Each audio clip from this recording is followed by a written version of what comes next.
Hello and welcome to my channel, Bevvy with Beth. I'm Beth, and in case you didn't know, on this channel I talk about polycystic ovarian syndrome, the symptoms, how to cope with them, and how my personal journey with PCOS is going. If that sounds like something you'd be interested in, then don't forget to hit the subscribe button down below to catch my videos every single week. Today we're going to be talking about how on earth are you meant to exercise when you suffer with fatigue.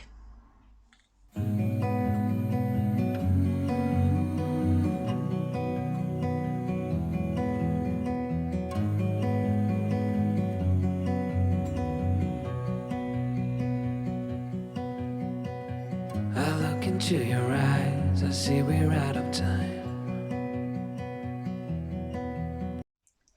I've come back again with some more water with a cold brew tea bag from Twinings. I already have a video about why so many people with PCOS also have fatigue, and it comes down to two things in the main, and that is our inability to process our energy from food properly, but also comes down to cortisol levels and the fact that people with PCOS often have higher cortisol levels. And I have a video on that also about how that works. So obviously go and check those out after this video. But what it means is we are suffering with fatigue, and yet we all know that moving our bodies is also really important for health, not just physical health, but also for our mental health. And so how are we supposed to do some exercise when we're already tired? Well, one of the things I would definitely recommend checking out is again from our wonderful PCOS diva. She has a podcast, and one episode in particular, which I will link down below in the description box, is with Dr. Ari Witten.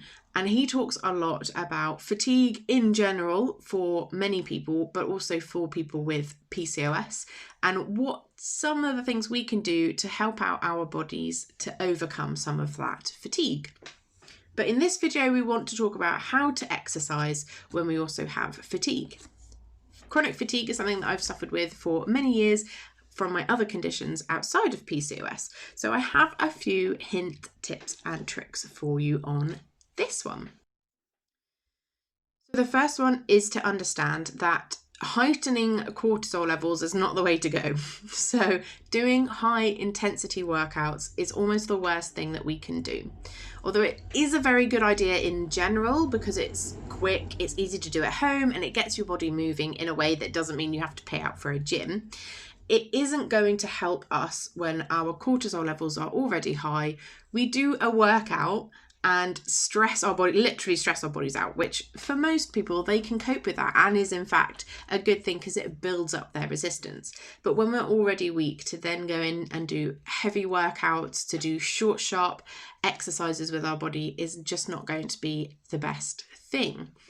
So we definitely want to look at doing things like low impact. So things as basic as just doing a walk. Lovely things like doing yoga, which is one of my favourites. Swimming is another thing that I love to do. Any of those kind of low impact things. The other tip that I have is definitely not try to go from a couch potato to running a marathon.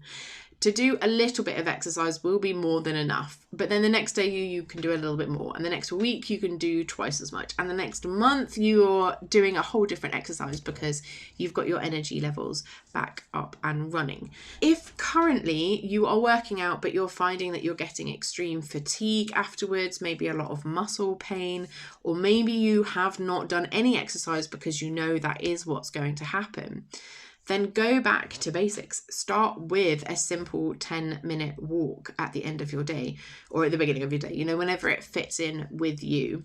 If you're going to pick something up like yoga or swimming, again, then don't try and do 50 lengths in the swimming pool when you haven't done one since you were at school. Just do a couple of laps. It doesn't matter that it has to be very small amounts. That little bit of movement will be really good for your body and you will start to see a progression. So I personally started with walking.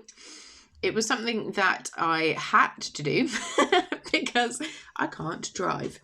So it wasn't necessarily my exercise of choice, but it was definitely a good way to start especially since it was like walking to and from work, which meant it was broken up throughout the day. I would walk to work and then I'd walk home from work, and that was a 20-minute walk that I had to do. That wasn't too far, wasn't too hard, but also was done regularly. I also now do regular yoga practices, so I highly recommend checking out Yoga with Adrienne, who I will link down below as well, because she has some fantastic lessons on how to start. She has some lovely little gentle yoga practices which are really great to do first thing in the morning or last thing at night to kind of get yourself started on the right track, or to wind yourself down before you go to bed, that still includes moving your body. She also has great 30-day programs that you can follow for a whole month. And one thing that is really important for us to do is track progress, but not in like minute detail, like not pushing boundaries every day and be like, well, I did these 50 steps yesterday, so I must do 100 steps today. But having something like a 1-month program, and you just follow through it. Don't think about it each day. You just go to your mat and you do your exercise. Then at the end of the month, you'll be able to do a review and think of how much more flexible, how much more energy you have, how much easier each practice was. So that's a really great little program to start with if you want to get into having a yoga practice.